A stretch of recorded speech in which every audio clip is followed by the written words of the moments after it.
Chapter 13. Run as fast as you can. Still moving quietly, so as not to wake her sister, Anne-Marie sped down the stairs and through the kitchen door. Her foot caught the loose step, and she faltered for a moment, righting herself, then dashed across the ground to the place where her mother lay. "Mamma!" she called desperately. "Mamma!" "Shh!" Mamma said, raising her head. "I'm all right." "But, Mamma," Anne-Marie asked, kneeling beside her, "what's wrong? What happened?" Her mother pulled herself to a sitting position. She winced in pain. "I'm all right, really. Don't worry. And the Rosens are with Henrik. That's the important thing." She smiled a little, though her face was drawn with pain, and she bit her lip, the smile fading. "We got there quite quickly, even though it was still so dark, and it was difficult for the Rosens, not knowing the path. Henrik was there waiting on the boat, and he took them aboard and down below so quickly to the cabin that they were invisible in an instant. He said the others were already there. Peter got them there safely too. So I turned and hurried home. I was so anxious to get back to you girls. I should have been more careful." Talking softly, she brushed some grass and dirt from her hands. "Can you believe it? I was very nearly here, well, maybe just halfway, when I tripped over a root and went sprawling." Mama sighed. "So clumsy," she said, as if she were scolding herself.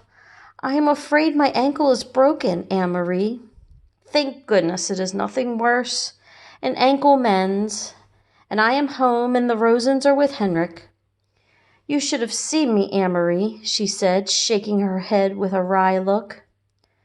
"Your proper mamma, crawling inch by inch. I probably look like a drunkard." She reached for Anne-Marie's arm. "Here, let me lean on you. I think if you support me on this side, I can make my way up to the house." "Goodness, what a clumsy fool I am." "Here, let me put my arm over your shoulders. You're such a good, strong, brave girl. Now, very slowly. There."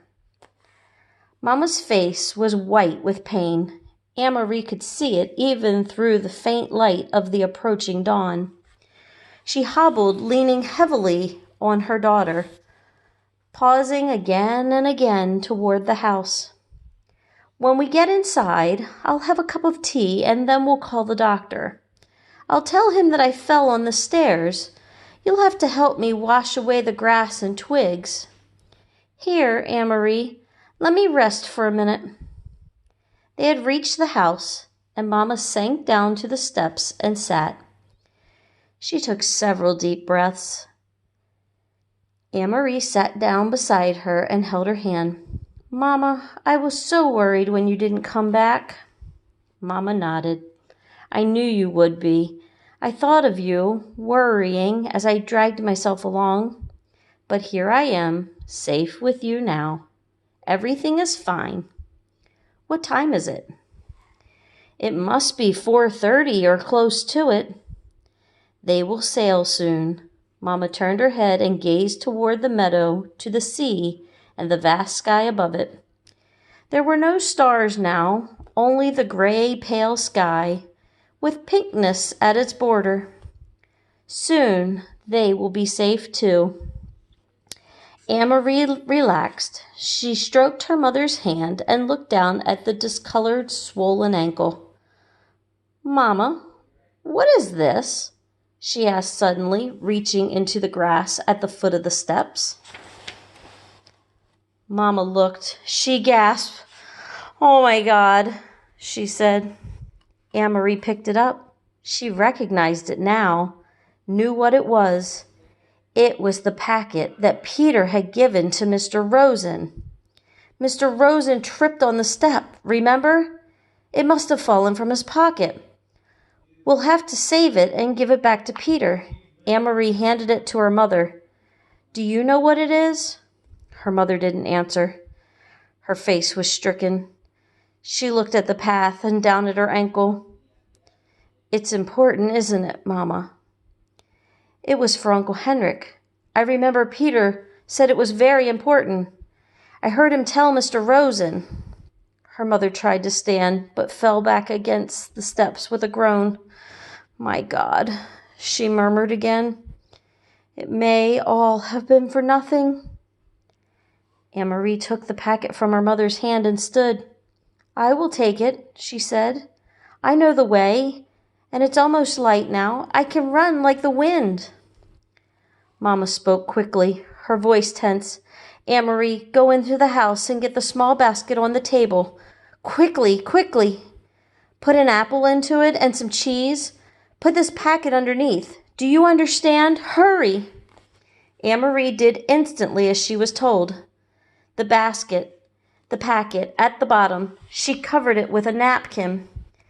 Then some wrapped cheese, an apple. She glanced around the kitchen, saw some bread, and added that. The little basket was full. She took it to where her mother was. You must run to the boat. If anyone should stop you... Who would stop me? Anne-Marie, you understand how dangerous this is. If any soldiers see you, if they stop you, you must pretend to be nothing more than a little girl. A silly, empty-headed little girl taking lunch to a fisherman. A foolish uncle who forgot his bread and cheese. Mama, what is in the bottom? But her mother still didn't answer the question. Go, she said firmly. Go now and run as fast as you can. Anne-Marie kissed her mother quickly, grabbed the basket from her mother's lap, turned, and ran toward the path.